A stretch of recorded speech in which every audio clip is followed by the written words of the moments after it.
allons prendre notre Bible.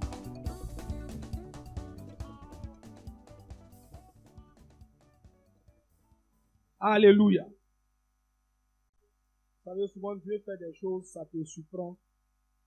Et puis, ça te donne l'envie de continuer à le servir. Amen. Comme dans la semaine, une sœur de l'église m'a appelé pour me rendre un témoignage. Ça m'a tellement édifié que ça donne encore l'envie de servir Dieu. Amen.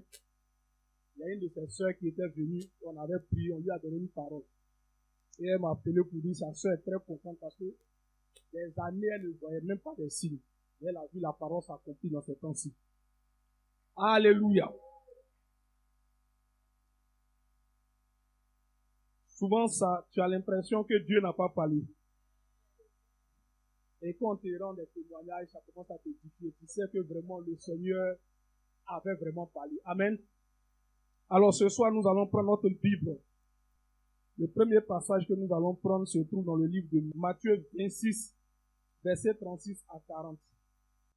Là-dessus, Jésus alla avec eux dans un lieu appelé Gethsémane. Et il dit aux disciples, asseyez-vous ici, pendant que je m'éloignerai pour prier. Il prit avec lui Pierre et les deux fils de Zébédée, et il commença à éprouver de la tristesse et des angoisses. Il leur dit alors, mon âme est triste jusqu'à la mort. Restez ici et veillez avec moi. Puis, ayant fait quelques pas en avant, il se jeta sur sa face et pria ainsi. Mon Père, s'il est possible que cette coupe s'éloigne de moi, toutefois, non pas ce que je veux, mais ce que tu veux. Alléluia. Alléluia. Amen. Est-ce que quelqu'un a compris ce passage? Est-ce que quelqu'un a compris ce passage? Vous voulez qu'on le lise encore? Est-ce que quelqu'un dit là-dessus? Jésus alla vers un lieu appelé Gethsémane. Et il dit aux disciples, asseyez-vous ici pendant que je m'éloigne pour prier. Il prit avec lui Pierre et les deux fils de Zébédée. Et il commença à éprouver de la tristesse et des angoisses. Il leur dit alors, mon âme est triste jusqu'à la mort. Restez ici et veillez avec moi. Puis, ayant fait quelques pas en avant, il se jeta sur sa face et pria ainsi. Mon Père, s'il est possible que cette coupe s'éloigne de moi, toutefois, non pas ce que je veux, mais ce que tu veux. Alléluia. Alléluia. Maintenant, tu prépares Jean 15, verset 19 à 20. Tu prépares ça. On va arriver dessus tout à l'heure. Alléluia. Nous sommes dans le livre de Matthieu 26. Et il s'agit de Jésus-Christ de Nazareth. Il s'agit de celui qui est 100% Dieu et 100% homme. C'est de lui qu'il s'agit. La Bible dit qu'il a pris ses disciples et ils sont allés dans le jardin de Gethsémane en vue de prier. Parce que Jésus savait qu'un temps arrivait où il devait passer par des moments difficiles. Et il fallait donc qu'il aille prier pour qu'il soit fortifié dans la prière. Parce que quand des saisons difficiles souvent doivent arriver, Dieu met dans notre cœur le désir de prier, afin que dans la prière, il puisse nous fortifier quand la situation n'est pas évitable et que nous devons la traverser. Souvent, on pense que c'est toutes les épreuves qu'on arrive à éviter. Il y a des épreuves qu'on peut éviter. En ce moment, Dieu nous montre la voie. Mais il y a des épreuves, quoi que tu fasses, tu es obligé de les traverser. Parce que c'est prévu, afin qu'au sortir de ces épreuves, ça puisse t'acquérir pour que tu puisses monter au niveau supérieur. Et donc ici, Jésus avait besoin d'affronter cette épreuve. Elle avait déjà été annoncée avant même qu'il ne naisse par le prophète Ésaïe. Et plusieurs prophètes avaient annoncé les choses par lesquelles Jésus devait passer. Les choses que Jésus devait souffrir pour l'amour de Dieu pour l'humanité. Il devait donner Jésus et Jésus devait souffrir à la croix. Donc quand le moment arrivait, Jésus va à Gethsémane pour prier. Mais ce qui m'intrigue ici, c'est que Jésus qui est 100% homme, 100% Dieu, arrivé à Gethsémane, il est en train de prier, la Bible dit qu'il sent la tristesse. Jésus sent en lui la tristesse. Et il dit, Père, si tu pouvais éloigner ça de moi. Alors que Jésus, il sait qu'il est sur la terre pour accomplir une mission. Cette mission, c'est que Dieu étant en lui, le Seigneur puisse nous réconcilier avec lui-même par Jésus. Et Jésus sait que c'est un passage obligatoire. Parce que par ce passage, toi et moi, nous allons aujourd'hui nous asseoir ici pour confesser le nom de Jésus.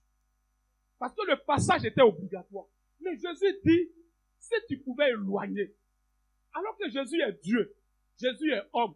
Mais pourquoi Jésus a peur de cette situation? Alors que la situation est inévitable. Et lui-même, il avait déjà dit à ses disciples, il a plusieurs fois dit, il dit, détruisez ce temple et je le bâtirai en 3 jours. Il était en train d'annoncer qu'il allait mourir, il allait ressusciter en 3 jours et il allait avoir un nouveau temple qui allait être toi et moi.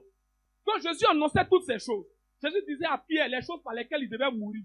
Et Pierre pouvait dire à Jésus, non, nous on va s'opposer. Jésus pouvait dire à Pierre, arrière de moi Satan, parce que tu es en train de t'opposer au plan de Dieu. Mais pourquoi au moment de ce plan-là, Jésus est angoissé? Il est triste, Jésus pleure. En fait, Jésus est dans la chair, homme, et il est en esprit, il est Dieu. Mais quand Jésus doit aller à la croix, Jésus n'a pas peur de la croix. C'est vrai qu'à la croix, il y a la douleur. Mais c'est pas ça qui faisait peur à Jésus. Parce que quand tu lis dans le livre d'Ésaïe 50, je crois, il dit que Dieu a rendu mon visage dur, mon corps dur, de sorte que je ne sente pas le coup. Donc Dieu avait déjà rendu le corps de Jésus dur, son visage dur. Il pouvait supporter les coups. Mais donc pourquoi Jésus est angoissé? En fait, lorsque Jésus devait aller à la croix, il devait accomplir cette parole qui dit, tous ont péché et sont privés de la gloire de Dieu. Donc au moment où Jésus devait partir à la croix pour accomplir le sacrifice ultime, il devait porter le péché de l'humanité. En portant le péché de l'humanité, la gloire de Dieu devait s'éloigner de lui. Voici ce qui faisait peur à Jésus. Parce que toute sa vie, il était resté dans la gloire de Dieu. Toute sa vie, il avait marché dans la gloire de Dieu. Il n'avait pas fait quelque chose sans cette gloire. Et il arrive à un moment où il doit être séparé de cette gloire. Ce qui faisait peur à Jésus, c'était d'être séparé de la gloire. Donc, toi et moi, nous devons comprendre que si Jésus avait peur d'être séparé de la gloire, ça veut dire que toi et moi, on doit chercher cette gloire. Parce que cette gloire a fait la force de Jésus. Cette gloire a fait la renommée de Jésus. Cette gloire a donné un caractère au ministère de Jésus. Cette gloire a permis à Jésus, partout où il passait, d'opérer des miracles. Cette gloire a fait que tu approches Jésus, tu es mort, la vie vient. Cette gloire a fait que tu approches Jésus, tu es aveugle, tu commences à voir. Cette gloire a fait que tu es sourd. Quand tu rencontres Jésus, tes oreilles te bougent. Et Jésus allait être privé de cette gloire. Il avait peur parce qu'il n'avait jamais vécu sans cette gloire. Alléluia. Et donc, nous devons comprendre que ce que nous devons rechercher, c'est de demeurer dans la gloire de Dieu. C'est de demeurer avec la gloire de Dieu. Et nous allons le confirmer dans le deuxième passage, Jean 5. Il dit, Jésus répondit à ses reproches en leur disant, vraiment, je vous l'assure, le Fils ne peut rien faire de sa propre initiative. Le Fils ne peut rien faire de sa propre initiative. Il agit simplement d'après ce qu'il voit faire au Père. Tout ce que fait le Père, le Fils fait également. Jésus dit, toute ma vie, c'est ce que je vois faire mon Père, c'est la même chose que je fais. Je ne fais rien sans lui. Donc Jésus est en train de nous révéler le secret de la puissance qu'il a transportée. C'était de dépendre exclusivement de Dieu. C'était de ne rien faire sans Dieu. Quand tu décides de jeûner et que tu es hors de la volonté de Dieu, ton jeûne n'a pas de sens. Quand tu décides de prier et que tu es hors de la voix de Dieu, ta prière même devient une abomination aux oreilles de Dieu. Ce qui fait la force d'un homme, c'est de connaître les voies de Dieu et de demeurer dans ses voies. Alléluia. Quand nous partons dans la Bible détaillée, dans Exode 33, que nous avons étudié le dimanche, dans la Bible détaillée, la Bible dit que même quand Moïse sortait de la tente pour aller parler au peuple, Josué restait toujours dans la présence de Dieu. On comprend maintenant pourquoi Josué dans son ministère a été si puissant. Parce qu'à tout moment, il partait avec Moïse. Même quand Moïse partait, Josué restait dans la présence de Dieu. Il restait dans la gloire de Dieu. La Bible dit que Josué, fils de Nun, ne sortait pas du milieu de la tente. Même quand Moïse partait, Josué restait. Et donc, on comprend pourquoi la gloire de Dieu a travaillé en Josué. Ça a travaillé dans sa vie. Ça l'a préparé. Ça l'a disposé. Ça a enlevé ce qui n'était pas bon. De sorte que, quand Josué a commencé son ministère, il est devenu un homme très spirituel. Alléluia. Et partout où il partait, les nations tombaient.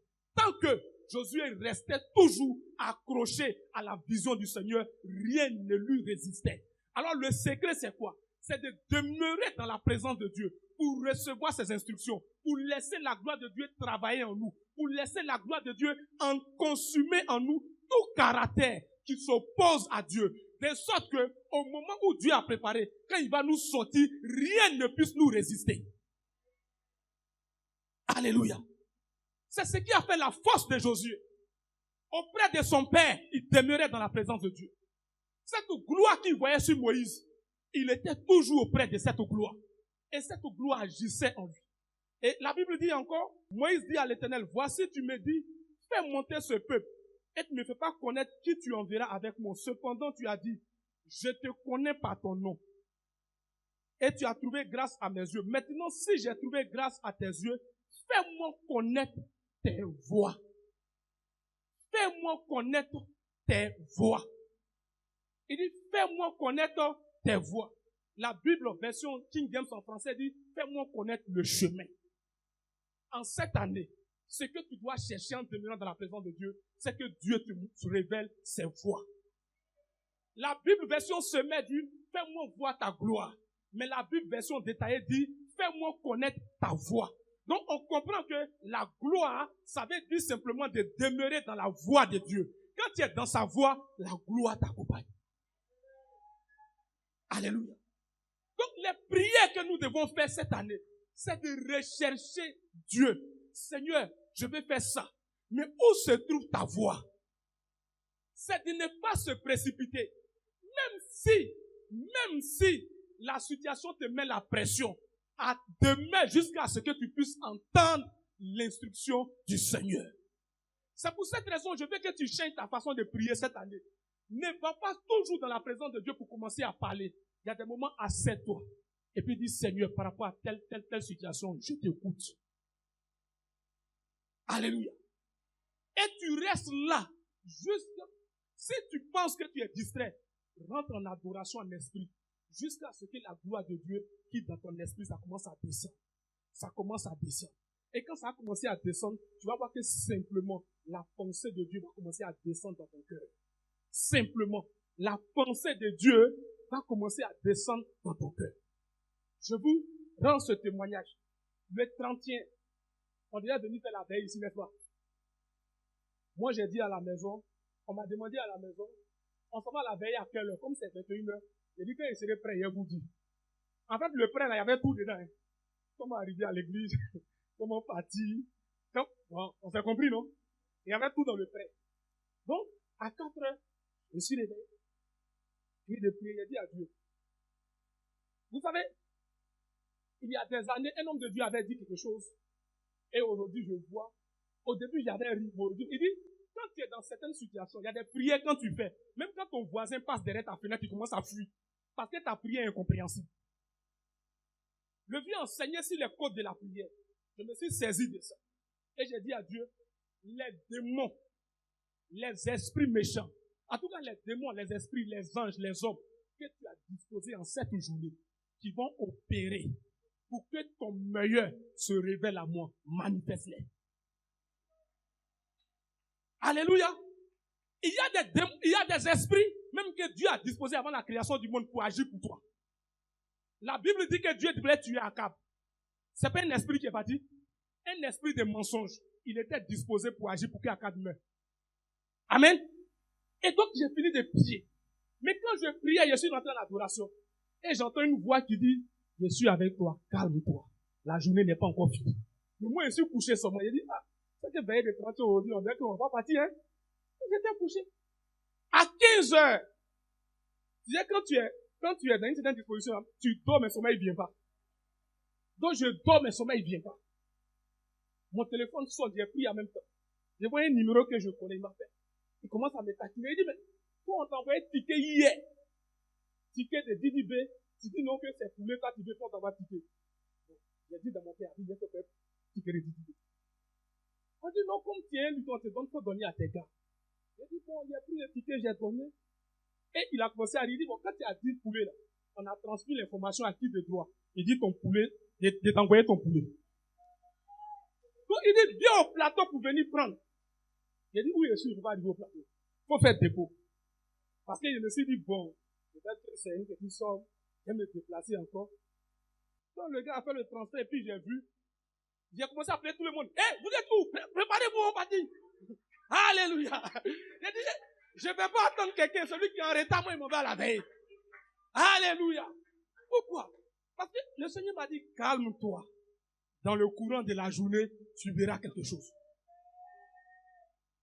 Mais de tous les sujets que j'ai mis, qu'est-ce que Dieu a exaucé? C'est qui était dans sa voie. Parce que là, c'était pour venir à l'église. C'était pour venir à la veille. Donc c'est ça Dieu a exaucé. J'ai regardé et dit, ouais, je viens de comprendre encore autre chose. Alléluia. Mais la façon spontanée dont les choses se sont faites, j'ai compris que quand tu restes dans la voie de Dieu, quand ta prière rentre en contact avec le projet de Dieu, est conforme avec le projet de Dieu, la réalisation est tellement rapide que toi-même tu ne sais pas comment les choses se font. Alors je vais dire à quelqu'un, cherche à ce que ton projet soit conforme au projet de Dieu. Recherche le projet de Dieu. Tu ne feras pas des efforts. Ceux que Dieu a déjà placés dans le monde pour agir vont se manifester seuls vers toi. Il y a des anges que Dieu a disposés, des esprits, des hommes, des opportunités, des circonstances. Mais Dieu attend simplement que tu rentres dans son projet pour que sa gloire t'accompagne. Alléluia. Tant que tu seras dans cette voie, sa gloire va t'accompagner. Moïse dit, révèle-moi tes voies. Révèle-moi tes voies. Et la Bible, King James dit, ton chemin. Il y a un chemin que Dieu a prévu pour chacun de nous. Alléluia.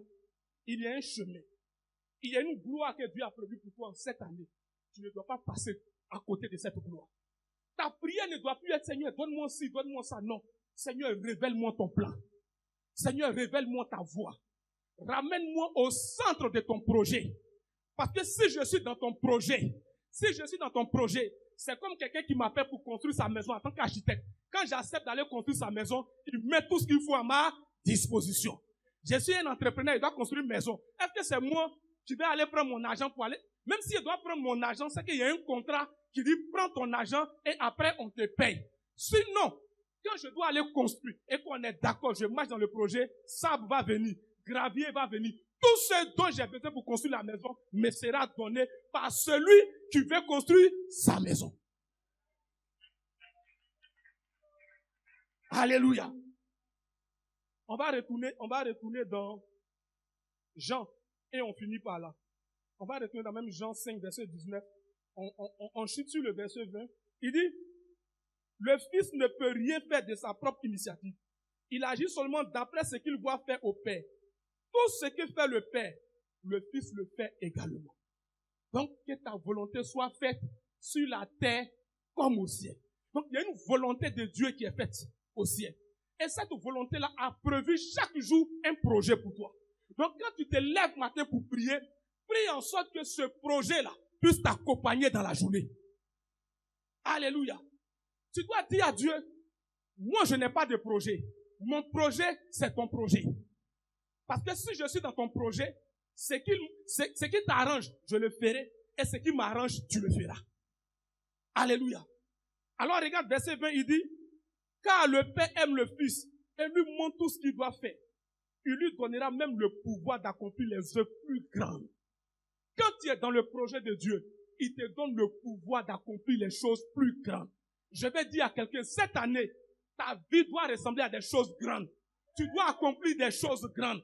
Tu dois te mettre dans le projet de Dieu. Les petites choses, tu ne dois plus être dedans. Cette année, tout le monde doit voir la gloire de Dieu dans ta vie et témoigner que ton Dieu est réel. Cette année, tout le monde doit témoigner que ton Dieu est réel. Les petites choses, tu dois quitter dedans. Tu dois rentrer dans le projet de Dieu pour qu'il te donne le pouvoir d'accomplir les choses grandes. Alléluia. Est-ce que tu peux t'élever? On va prier notre Seigneur, notre Dieu. Merci Seigneur. Alléluia. Élevons la main, commençons à adorer Dieu. Commençons à adorer Dieu. Tu es digne de recevoir la gloire. Tu es digne de recevoir la gloire. Est-ce qu'on peut tous lever les mains? Recevoir la gloire, tu es digne de recevoir la gloire. Je veux chanter tes louanges, oh Jésus. Je veux louer ton Saint-Nom, agneau de Dieu. Je veux chanter tes louanges, oh Jésus. Je suis est au milieu de nous. Celui qui s'appelle Je suis est au milieu de nous. Celui qui s'appelle Je suis est au milieu de nous. Il est la guérison pour ceux qui sont malades. Il s'appelle Je suis. Il est la restauration. Il est celui qui relève celui qui est abaissé. Il est celui qui essuie les larmes de tous les visages. Il s'appelle Je suis. Je suis est au milieu de nous ce soir. Quel est ton souci ce soir? Quel est ton souci? Je suis est là. Il dit je m'appelle Je suis. Il a dit à Moïse je m'appelle Je suis. Il est celui qui se conjugue au présent. Il est celui qui se conjugue au présent. Il s'appelle Je suis. Tu étais rabaissé. Il te relève. Tu étais égaré. Il est le chemin. Il s'appelle Je suis. Il s'appelle Je suis. Il s'appelle Je suis. Il s'appelle Je suis. Ce soir, je te présente Je suis. Celui qui s'appelle Je suis. Quel est le souci que tu as ce soir? Présente-lui ce souci. Pendant que tu l'adores, présente-lui le souci que tu as. Il s'appelle Je suis. Je te dis qu'il s'appelle Je suis. Présente-lui ton souci ce soir. Et tu verras qu'il est la solution. Il est le chemin, la résurrection et la vie. Jésus-Christ de Nazareth, il n'est pas resté dans le tombeau. Il est ressuscité le 3e jour. Il est monté au ciel. Il est ressuscité. La mort n'a pas pu le retenir. La mort ne peut pas t'arrêter. Parce que tu es dans celui qui a vaincu la mort. La mort ne peut t'arrêter. Aucune maladie ne pouvait arriver là où il se trouve, dans son rayon. Parce qu'il est Je suis. Merci Seigneur. Élève les mains comme ça, garde le silence, élève les mains. Père, je veux te rendre grâce. Seigneur, je te rends grâce. Je loue ton nom. Tu es la ressource de nous. Tu es la source de nos ressources. Tu es notre tout. Certains disent que tu es l'essentiel. Mais pour nous, tu es notre tout. Tu es notre chemin. Tu es notre vie. Tu es notre consolateur. Tu es notre tout, Seigneur. Tu es notre porte-monnaie. Tu es notre projet. Nous voulons te rendre toute gloire ce soir. Nous voulons bénir ton nom. Nous voulons louer ton nom. Toi qui es au-dessus des nations et de leur gloire. Toi qui es au-dessus des merveilles que le monde a connues. Nous voulons te célébrer. C'est toi qui abaisse et tu élèves. C'est toi qui fais descendre au séjour des mois et qui fais remonter. C'est toi qui ouvres et personne ne peut fermer. Ce soir, nous te reconnaissons comme Dieu. Nous élevons Jésus-Christ de Nazareth. Et nous savons ce soir, nous pouvons dire que nous pouvons tout par celui qui nous fortifie. Et nous pouvons dire que Jésus-Christ pourvoira tous nos besoins selon la richesse de sa gloire ou la gloire de sa richesse en Jésus-Christ. Seigneur, merci parce que tu es notre pourvoyeur. Seigneur, merci parce que tu es notre guérison.